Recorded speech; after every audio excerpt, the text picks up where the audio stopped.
Hey everybody, for social studies today, we're going to talk a little bit more about explorers like we did yesterday.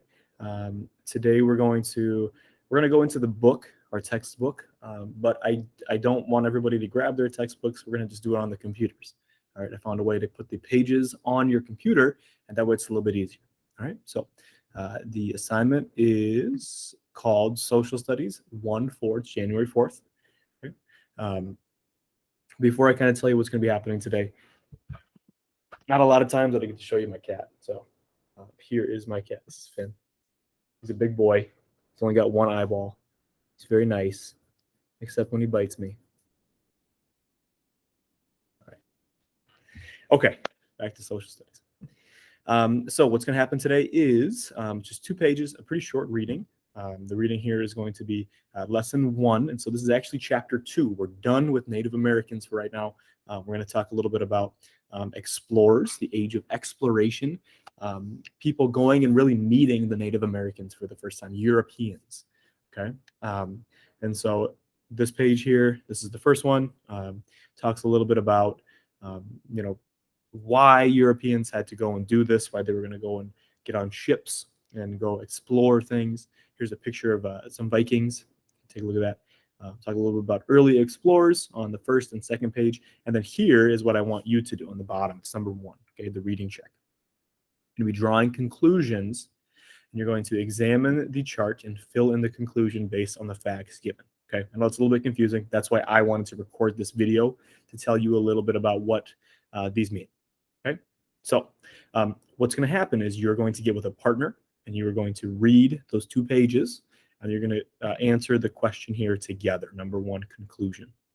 Okay, so before you do that, I want to talk to you about these 2 facts before you start reading, and then your partner and you figure out the conclusion. Okay, so here's the first fact that is true, right?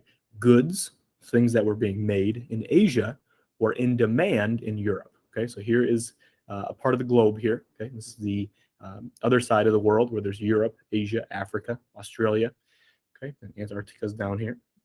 All right, people in Europe really, really wanted the things that were being made over here in Asia, mostly in India and then also in China. Okay, and so that was a fact.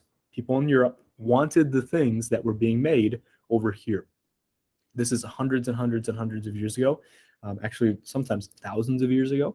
And so there were no cars, there were no planes, there were the boats that they had were boats. You can see some here, some of the Vikings ones, but they weren't ones that had motors or anything like that. They had oars, paddles, and things like that. Right? So that's the first thing that is true. Things that were being made over here, the Europeans really wanted. Okay? Second fact is that the land routes, so the kind of like the roads, the paths to walk from Europe to Asia, or to be on a horseback, probably be on a horse. Getting from Europe to Asia by land was long and dangerous. It actually took a couple of years to get there, to get on a horse and walk all the way from Europe to Asia. Okay? That's about halfway around the world. That's a long, long way. So these routes across the land were long and dangerous. Okay, so knowing that those 2 things are true, the goods were in high demand and the land routes were dangerous, what do you think the Europeans should try to do? What do you think that they should do knowing these 2 things are true? Okay, that's what you're going to be doing today. You're going to read with a partner, answer those questions, and then you can raise your hand and let Ms. Hartman know that you are all wrapped up and all done.